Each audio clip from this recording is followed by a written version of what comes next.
Corona வந்து வாழ்வாதாரத்தை கெடுத்துருச்சு.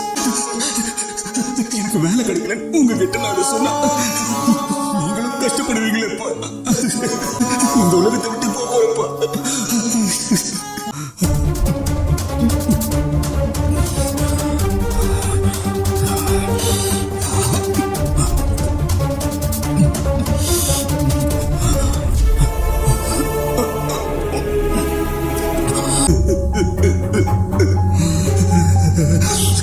நீங்க யார் தம்பிங்க நிக்கிறீங்க?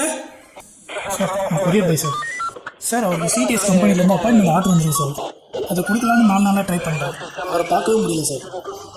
கனவு இல்லாத வீட்டை மனிதன் உருவாக்குவதில்லை, அதுபோல் தீர்வு இல்லாத பிரச்சனைகளை ஆண்டவரும் நமக்கு அனுமதிப்பதில்லை.